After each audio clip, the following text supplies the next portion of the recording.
mais wax naa ko léegi ah. dama ko ne maa ngi dem sans limite.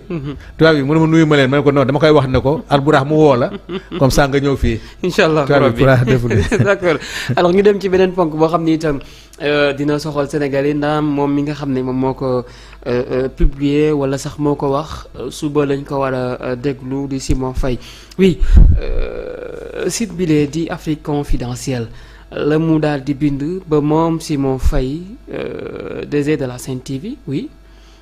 ñu daal di ko convoqué foofee ca brigade des affaires générales BAC ca digg itam oui crise politique au Sénégal Ouattara convoque Ousmane Sonko à Abidjan article repris hier mercredi à la Sen TV le parquet s'est autosaisi en activant la DIC selon les informations de Sénégal si moom mi lu mu wax ba ñu convoqué ko oui. man de gëm naa ne moom Omar Faye sax mi wax naan.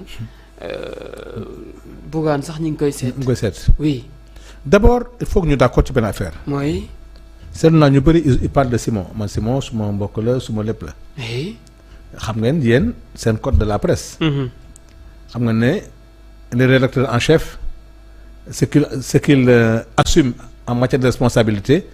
dérive bu am sous sa responsabilité c'est sous sa responsabilité. bi ñu ko njëkkee woo. avant ñuy xam ne sax moom nee na xamul site bi. mais xam nañ fa li ñu fa wax d'abord dañuy wax d'abord ci contenu bi. très bien. képp kuy journaliste. képp kuy intellectuel képp kuy nit ku dëggu. xam nga li ñu bind. du dëgg. très bien. lu yàq la. c'est immoral sur le plan de l'éthique et sur le plan de la déontologie. journalistique loolu ku ko reprendre yàq nga ci jublu. très bien. le Sénégal n'est pas en crise politique ñëpp xam nañ ne du dëgg. dëkk baa ngi dem plateau yaa ngi dem warante ngay dégg rek ci plateau yi dégg ci mbedd mi déggoo fi dara nit ñaa ngi waxtaan policiers yaa ngi joxe ay ndogu fête de l'indépendance ça s'est très bien passé c'est pas un pays boo xam ne wax dëgg yàlla. ku fi wax crise politique da ngay wax deuxièmement mais xam nga ne nit ku normal comment un président de la République peut convoquer. un premier ministre de notre pays xam nga loolu convocation. xam nañ ce que c'est que le sens d'une convocation. Très bien. Tu peux inviter nag qui tu veux. Invitation bu ma neexee ñëw bu ma neexee du ma ñëw. loolu mooy sens invitation. Très bien. te diplomatie nag il y a ce qu'on appelle la diplomatie. président bu doon invité son premier ministre da président de la République kam na koy jaarale. mu yónni ko wala mu def nangam. mais c'est pas moom mooy ñëw dugg suñuy institution am na yoo xam ne waxu yàq la. Très bien. ce site là nag li tax mu am solo. et ñu ci liggéey bu baax nag. c'est un site qui a pour but de déstabiliser le Sénégal. li mu mujj génne rek wane na képp kuy collaborer ak moom xamal ne tout sera complice. un site qui te sort tout dernièrement wax na fi Adji Sarr wax na fi loolu et site il dit que on a. mujj moo waxoon tamit ci général Kandé. Kandé. oui.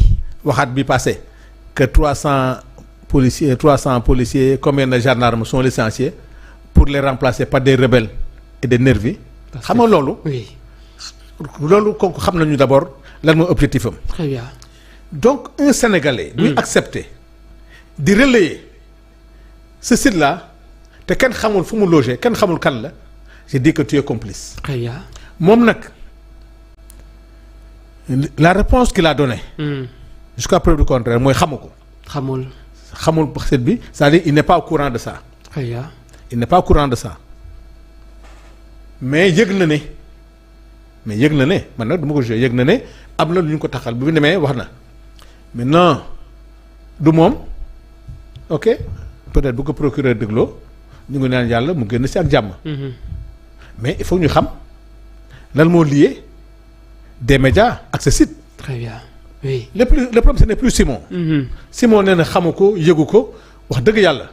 de bonne foi dañ ko koy nangul. mais donc comme nga xamu ko ne c'est pas sous sa responsabilité c'est sous la responsabilité de Bougane Gueye Dany. il faut que ça soit clair. moo ko moom la moo tax sa sortie d'hier tout le monde s'attendait à ce que qu'il s'explique par rapport à ça. mais woowuñu Bougane muy wax ay problème mu cour des contacts yooyu c'est pas danga Bougane on l'a entendu hier. li nga xam ne moom lañ téye Simon ci loolu nga doon déglu ndax xam na et puis beneen bi gën a grave. mais l'agent comptable bi ñu woo lu tax ñu woo ko. l'agent comptable n'a rien à voir avec publication site bi man boobu la loo gëm. très bien. agent comptable Bougane la sortie d'hier c'est pas d'attaquer Ousmane Sonko sérieusement c'est pas Ousmane Sonko. dañu doon xaar mu wax ci leneen. non li ñu doon xaar mooy actualité bi. oui. Bougane daal jàpp nañu sa rédacteur en chef convoqué na sa agent comptable yow sa rédacteur en chef nee na xamul site bi. oui. des médias yaa ko moom. tontu ci loolu explique Sénégal yi ne man aussi xaw ma ko. très bien. boo ko xamul boo demee nga ne leen man xaw ma ko et tu donnes des preuves que xamoo ko. parce que nag gars yi gis nañ fi gars yi di monter ay affaires yoo xam ne quand tu dis que c'est pas toi ton rédacteur en chef dit que mais ça permet à l'État de voir d'autres sources. très bien. sa agent comptable woo nañ ko. loo ci xam loo ci xamul nga ne woo nañ ko kat mais ci lii lañ ko woowee. voilà mais Bougane sa sortie là d'hier vraiment je pense que c'est une mauvaise sortie beneen bi wax nag mooy gis nga man j'en profite. j'ai pas de leçon à donner à la presse seen liggéey la ñu les journalistes seen liggéey lañ def buy xaat mukk journaliste bàyyi ko liggéeyam. très bien. mais gis nga ñi nga xam ne ñoom nañu jël ñu porter un combat parce que mun nga def sa chronique que tu sois spécialiste ou pas nga bañ a que la presse ne porte pas le combat des hommes politiques. et puis xam nga lu gênant tu prends Sanu Dione le directeur bi nga xam ne moom média bi taf ko alburaax. ne ko del saaga diw boo nangoo sa responsabilité la. oui oui. soo bañee sa responsabilité. très bien. gis nañ fi ay émissions yoo xam ne fu ma dem dama koy cité. Modou Fall toog nga xam ne toog. di traité assemblée nationale këru fenkat yi animateur journaliste toog ci émission boobu. war na ko corriger. oui. ñooñu nag ñoo impacté presse ba nga xam ne finalement kilifa boo woo ci benn média rek day ragal. fekk fa ñu mel noonu. très bien. loolu moo tax nag war nañ ko assainir. plateau boo xam ne da ngay dem des médias léegi moi vraiment li nekkoon ci qualité ci des médias c'est pas pour faire le procès parce que suñu xarit la ñu. il y a de très bons journalistes qui sont là-bas mais ñu bëri ngi dem mais mënoo def boo xam ne tey da ngay woo ñoo xam ne ñëpp tu amènes un invité man ce qui s'est passé avant-hier je m'excuse de le dire parce que man subir naa ko. en tout cas tu ne peux avoir un invité. tous les chroniqueurs di xeex ak moom di xuloo ak moom ba. le chroniqueur di ko wax ne débat bi dañ koy arrêté. da baax Zoumaro. waaw Zoumaro su ma jënd sonn de. mu jënd sonn yow tu penses que tu as un opposant ou bien en face de toi. tu te prépares. mais tu vois que tous les chroniqueurs. ci yow day tiré ba benn chroniqueur bi da lay wax naan bu jaree sax émission bi arrêté fi. mais man mi moom sama émission nag yow da nga ñëw en tant que pour jàppale ma. doo xool ak samay invité.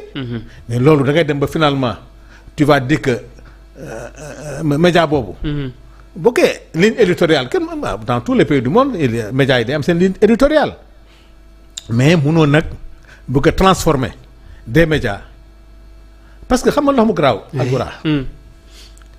Bougane option la c'est un opposant xaalisam la moo ci investir il peut prendre son média di ko xeexee pouvoir bi.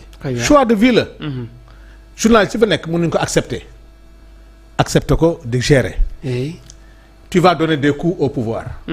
ay coups la de mais ñaanal yàlla coup booy joxe da nekk un coup régulier. très bien. parce que nag booy xeex pouvoir coup régulier bu nekk day metti de.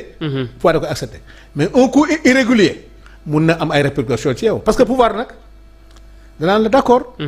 Alburaax mun nga def sa émission mais tey man boo ma saaga loo am média su ma porté plainte da ngay am problème. très bien. donc que des médias acceptent de donner des coups mais d'accepter aussi d'éviter les coups irréguliers. parce que coup irrégulier moom c'est la justice qui tranche. très bien. c'est pas Diomaye, c'est pas Sonko c'est le procureur qui va se saisir moo tax li génn nous on a besoin de savoir qui est derrière Afrique confidentielle. oui. parce que du ñu nangu Afrique confidentielle nag di déstabiliser bien que mënuñu ko nag. mais li ñuy def nii le dernier acte qui leur reste à poser c'est d'opposer les FDS quand même au régime actuel te loolu ils vont échouer. très bien. ils vont échouer là maintenant et toutes les personnes tous les responsables des médias qui seront derrière cette histoire là je vous assure que gars yi xam nañ fi ñu jëm. très bien.